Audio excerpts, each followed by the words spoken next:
NSS SNDP കൈകോർക്കൽ തകരും.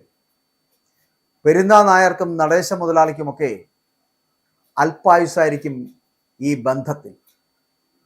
UDF-നെയൊക്കെ ഞെട്ടിക്കാൻ NSS SNDP കൈകോർക്കലിന് കഴിഞ്ഞിട്ടുണ്ടായിരിക്കാം. ഭൂരിപക്ഷ സമുദായ നേതാക്കളെ അലോസരപ്പെടുത്തുന്നതിൽ UDF രാഷ്ട്രീയത്തിൽ ലീഗിന്റെ അപ്രമാദിത്വം ഉണ്ട് എന്ന് വേണമെങ്കിൽ വിളിച്ചു പറയുകയും ചെയ്യാം. മുസ്ലിം മേധാവിത്വത്തിനെതിരായിട്ടുള്ള നീക്കത്തിൽ ക്രൈസ്തവ സഭകളെ കൂടെ കൂട്ടി ഒപ്പം നിർത്തുവാനുള്ള ശ്രമം നടത്തുകയും ചെയ്യാം വരാൻ പോകുന്ന തിരഞ്ഞെടുപ്പിൽ. സുകുമാരൻ നായർ വെള്ളാപ്പള്ളി കൂട്ടുകിട്ടു എന്ന് പറയപ്പെടുന്നത് മൂപ്പിളമ തർക്കത്തിൽപ്പെട്ട അല്പായുസായി തകരുക തന്നെ ചെയ്യുമെന്നുള്ളതിൽ തർക്കമില്ല. അതാണ് ചരിത്രം. കേരളത്തിലെ പ്രബല സമുദായ സംഘടനകളായിട്ടുള്ള നായർ സർവീസ് സൊസൈറ്റിയും ശ്രീനാരായണ ധർമ്മ പരിപാലന യോഗവും കൈകോർക്കുന്നത് കേരള രാഷ്ട്രീയത്തിൽ വലിയ ചലനങ്ങൾ സൃഷ്ടിക്കുമെന്നുള്ള കാര്യത്തിൽ തർക്കമുണ്ടാവില്ല. പക്ഷേ ഹൈന്ദവ സമുദായത്തിലെ രണ്ട് പ്രബല സമുദായങ്ങൾ നിയമസഭാ തെരഞ്ഞെടുപ്പിന് മുൻപ് യോജിക്കാവുന്ന വിഷയങ്ങളിൽ ഐക്യപ്പെടുന്നത് സംസ്ഥാനത്ത് വലിയ രാഷ്ട്രീയ പ്രതിഫലനങ്ങൾ ഉണ്ടാക്കുമെന്ന് ഉറപ്പാണ്. രണ്ട് പ്രബല സമുദായങ്ങൾ ഒന്നിച്ചു നിൽക്കുമ്പോൾ സർക്കാരുകൾക്ക് മേലും മുന്നണികൾക്ക് മേലും ഒക്കെ ശക്തമായിട്ടുള്ള സമ്മർദ്ദം ചെലുത്തുവാൻ സാധിക്കുമെന്നാണ് ഭൂരിപക്ഷ സമുദായ നേതാക്കളുടെ കണക്കുകൂട്ടൽ.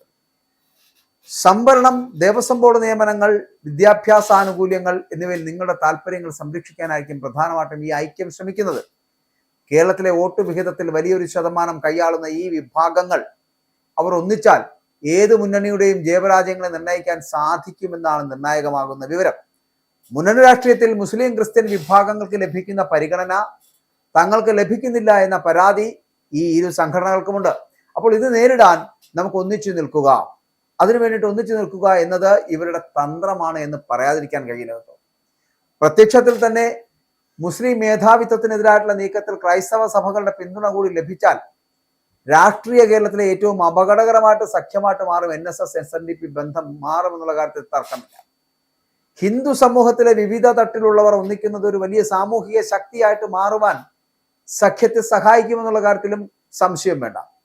സാമ്പത്തിക സംവരണം, മുന്നാക്ക വിഭാഗങ്ങളിലെ പാവപ്പെട്ടവർക്കുള്ള ആനുകൂല്യങ്ങൾ തുടങ്ങിയ വിഷയങ്ങളിൽ രണ്ട് സംഘടനകൾക്കും സമാനമായിട്ടുള്ള നിലപാടുകൾ സ്വീകരിക്കുവാൻ എളുപ്പമാണ് എന്നുള്ളതാണ്.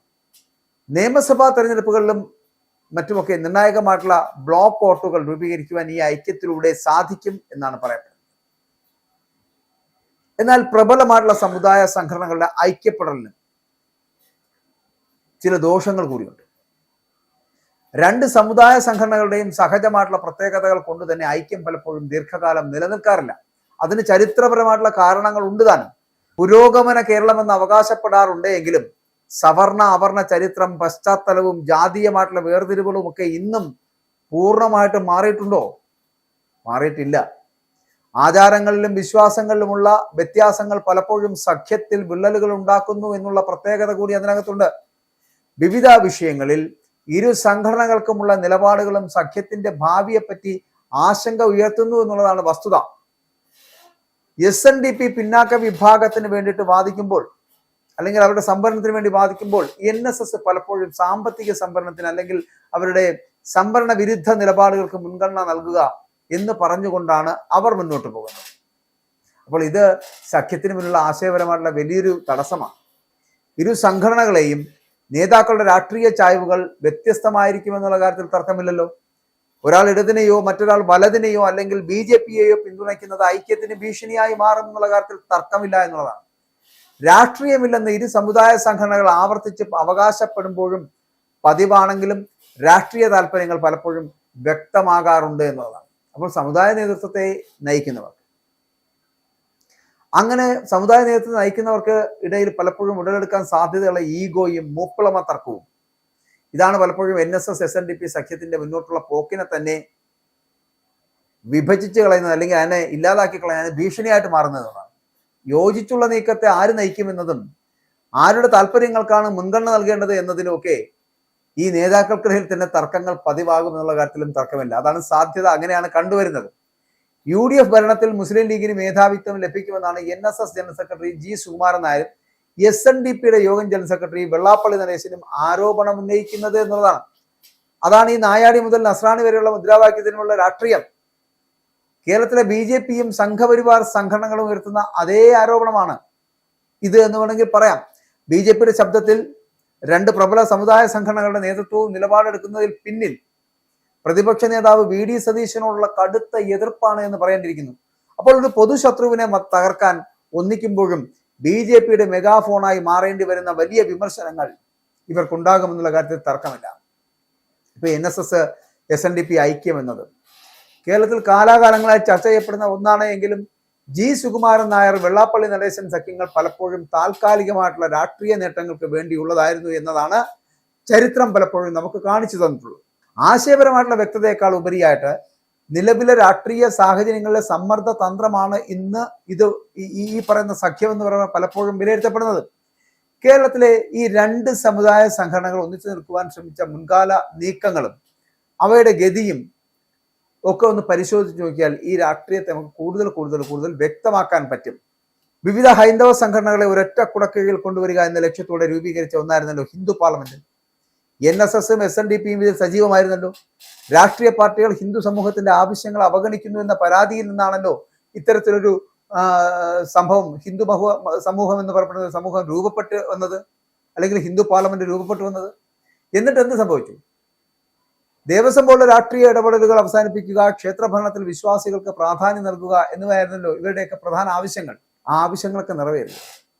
രാഷ്ട്രീയമായ ചായ്വുകൾ തന്നെയാണ് ഇതിനൊക്കെ വിനയായത്. ചില നേതാക്കൾ BJP RSS അനുകൂല നിലപാട് സ്വീകരിച്ചപ്പോൾ NSS പോലുള്ള സംഘടനകൾ തങ്ങളുടെ സമദൂര സിദ്ധാന്തത്തിൽ ഉറച്ചു നിന്നു.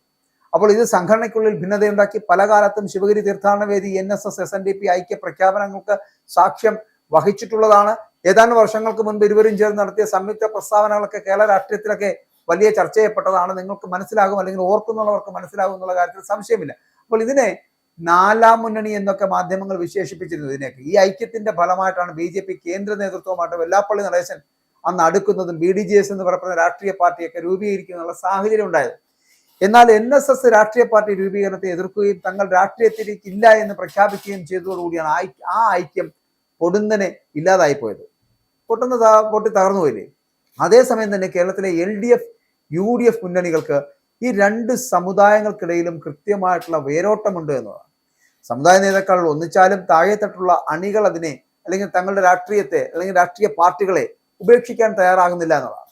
അപ്പൊ ഉപേക്ഷിക്കാതിരുന്നാൽ പോലും ഈ പറയുന്ന രാഷ്ട്രീയ പാർട്ടികൾ ഏത് വിധത്തിലുമെങ്കിലും സ്വാധീനം ചെലുത്തുന്നുണ്ട്. ഈ സമുദായ സംഘടനകളോടൊപ്പം ചേർന്ന് നിന്നുകൊണ്ട് അവരിൽ നിന്നുള്ള വോട്ട് നേടിയെടുക്കുവാനുള്ള വലിയ ശ്രമം നടത്തുന്നുണ്ട്. അതുകൊണ്ട് തന്നെയാണ് ഇവരുടെ ഇപ്പോഴത്തെ പ്രവർത്തനങ്ങൾ, ഈ രാഷ്ട്രീയ പാർട്ടികളുടെ പ്രവർത്തനങ്ങൾ കാരണമാണ് ഇതുപോലുള്ള രണ്ട് പ്രബല വിഭാഗങ്ങൾ, പ്രബല സമുദായങ്ങൾ ഒന്നിച്ചു നിൽക്കാൻ ശ്രമിക്കുന്നത്. അത് ഈ VD സതീശനൊക്കെ പറയുന്നത് എല്ലാവരും ഒന്നിച്ചു നിൽക്കട്ടെ, നല്ലതാണ് എന്ന് പറയുമ്പോഴും ഏതെങ്കിലും തരത്തിൽ അത് വല്ലാത്ത ഒരു തിരിച്ചടിയായി മാറുമോ UDF-ന് എന്നുള്ളത് UDF-ന്റെ നേതാക്കൾ ചിന്തിക്കുന്നുണ്ട്.